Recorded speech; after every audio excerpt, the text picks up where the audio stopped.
Terima kasih, kita berjumpa lagi dalam video pembelajaran. Materi kita kali ini adalah manfaat dan pelestarian keanekaragaman hayati. Dan kami terus mengharapkan dukungan channel dari kalian semua dengan klik subscribe, like, dan share ke teman-teman yang lain. Terima kasih. Tujuan pembelajaran kita hari ini adalah dapat menjelaskan manfaat keanekaragaman hayati dan dapat menjelaskan macam-macam pelestarian keanekaragaman hayati di Indonesia. Bagaimana kita ketahui bahwa keanekaragaman hayati adalah keanekaragaman yang ditunjukkan dengan adanya variasi makhluk hidup yang meliputi bentuk, penampilan, jumlah, serta ciri yang lainnya. Pada pertemuan sebelumnya, kita sudah membahas tingkat keanekaragaman hayati yang terdiri dari keanekaragaman hayati tingkat gen, kemudian keanekaragaman hayati tingkat jenis, dan keanekaragaman hayati tingkat ekosistem. Kemudian kita pun sudah membahas tentang keanekaragaman hayati di Indonesia menyangkut tentang persebaran flora atau tumbuhan dan persebaran fauna atau hewan.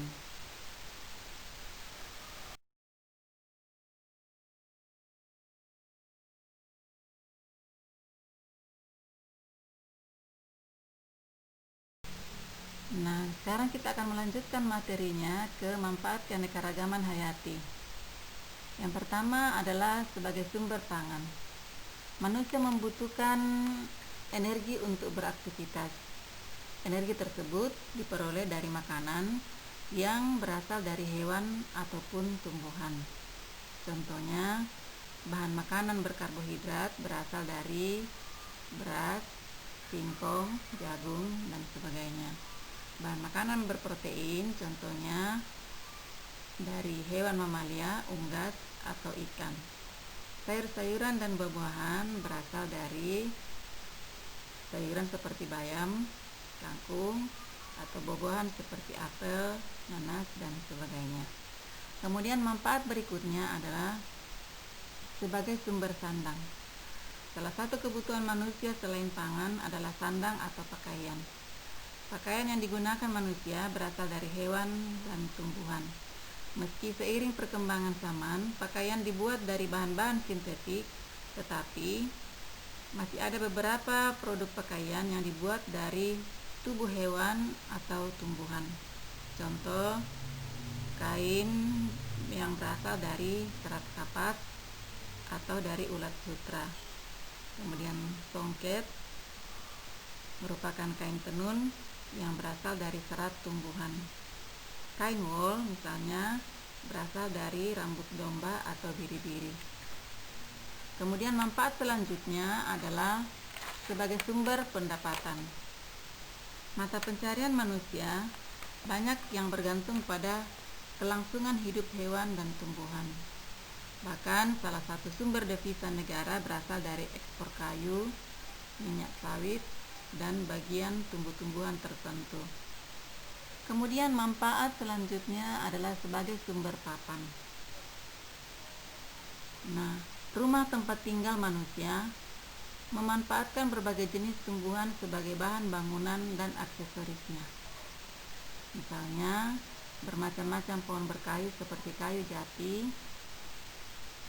dimanfaatkan sebagai atap rumah, pintu, kusen jendela, ataupun dinding rumah. Kemudian manfaat selanjutnya adalah sebagai sumber bahan obat-obatan. Indonesia mempunyai berbagai jenis spesies tanaman obat.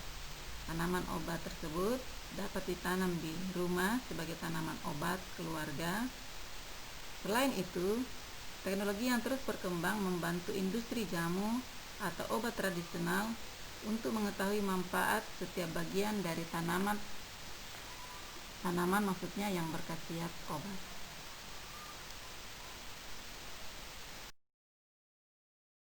Manfaat selanjutnya adalah sebagai sarana pengembangan ilmu pengetahuan, pendidikan, rekreasi, dan wisata.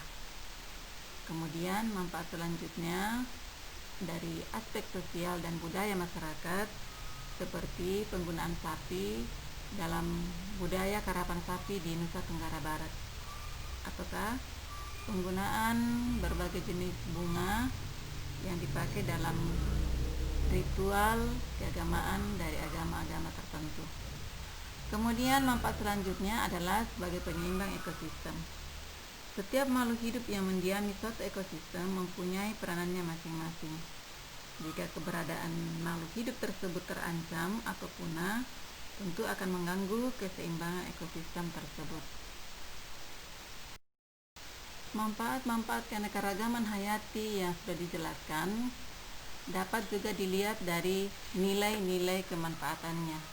Yang pertama adalah nilai biologi, yaitu merupakan nilai yang mendukung kehidupan makhluk hidup.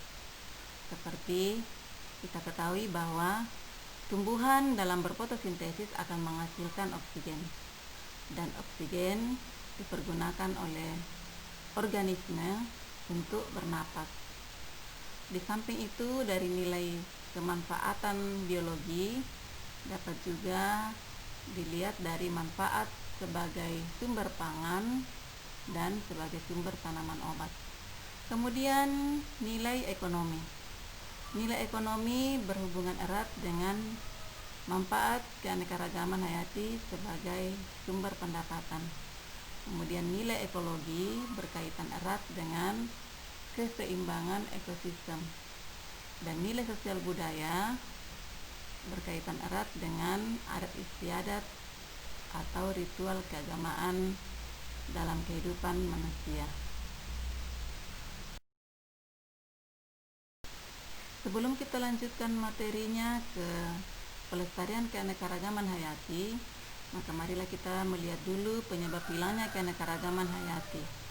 Yang pertama bisa disebabkan karena faktor alam seperti gunung meletus, tsunami, angin topan, banjir, tanah longsor, dan perubahan iklim. Hilangnya keanekaragaman hayati atau menurunnya biodiversitas juga bisa disebabkan karena perbuatan manusia. Antara lain, hilangnya habitat karena dikembangkan sebagai lahan pemukiman, pertanian, dan industri. Kemudian pencemaran tanah, air, dan udara. Kemudian perubahan iklim global akibat dari penggunaan bahan bakar fosil yang berlebihan sehingga meningkatkan kadar CO2 di udara. Berikutnya, eksploitasi hewan dan tumbuhan yang berlebihan dan adanya spesies pendatang yang mengancam keberadaan spesies lokal. Nah, untuk mencegah menurunnya keanekaragaman hayati, maka apa yang perlu dilakukan untuk meningkatkan keanekaragaman hayati? Di antaranya adalah melakukan penghijauan. Penghijauan bukan hanya sekedar menanam, tetapi juga merawat dan melestarikan sehingga kelangsungan penghijauan tetap berlanjut. Kemudian pembuatan taman kota. Dengan pembuatan taman kota, maka semakin menambah variasi tanaman di perkotaan.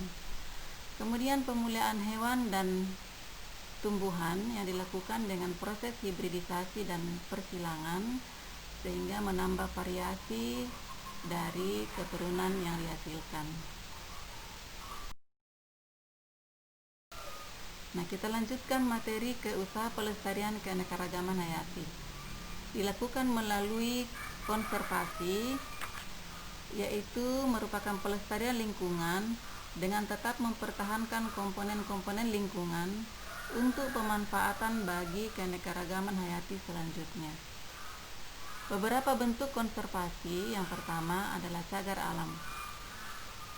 Cagar alam merupakan kawasan suaka alam yang memiliki tumbuhan, hewan, ekosistem yang khas sehingga perlu dilindungi.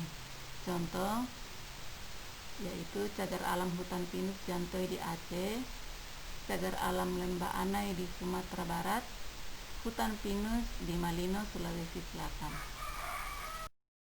Kemudian pelestarian selanjutnya adalah suaka marga satwa, yaitu kawasan suaka alam yang memiliki ciri khas berupa keanekaragaman dan keunikan jenis satwa atau hewan yang untuk kelangsungan hidupnya dapat dilakukan pembinaan terhadap habitatnya.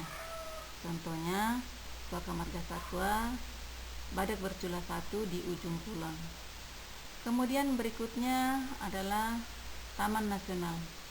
Adalah kawasan pelestarian alam yang memiliki ekosistem asli yang dikembangkan berdasarkan zonasi. Taman ini biasanya dimanfaatkan untuk tujuan penelitian, ilmu pengetahuan, pemanfaatan budidaya, pariwisata, dan rekreasi alam. Pelestarian berikutnya adalah Taman Wisata Alam, yaitu kawasan pelestarian alam dengan tujuan untuk kepentingan pariwisata dan rekreasi alam.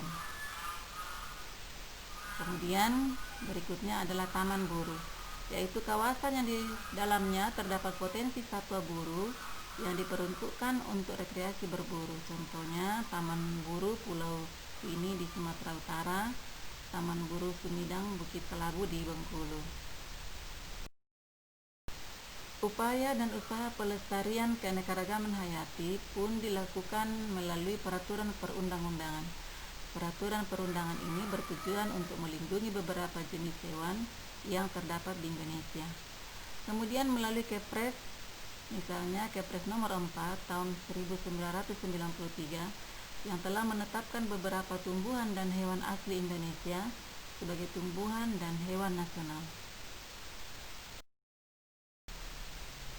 Konservasi dan pelestarian keanekaragaman hayati menurut lokasi dan tempat pelestarian secara garis besar dibedakan atas dua, yaitu pelestarian in situ adalah pelestarian di habitat aslinya. Contoh, cagar alam Pulau Komodo yang memelihara dan melestarikan komodo di tempat habitatnya. Kemudian yang kedua adalah pelestarian ex situ, adalah merupakan pelestarian yang dilakukan di luar habitat asli. Contoh kebun raya atau kebun binatang. Kebun raya merupakan kebun yang mengoleksi berbagai jenis tumbuhan yang dapat dimanfaatkan sebagai tempat untuk berwisata. Kemudian kebun binatang merupakan kebun yang mengoleksi binatang atau hewan-hewan yang dapat juga digunakan sebagai tempat berpariwisata. Demikianlah materi kita tentang manfaat dan pelestarian keanekaragaman hayati di Indonesia. Selamat belajar, semoga sukses, dan mari terus mendukung channel ini dengan klik subscribe dan like. Terima kasih.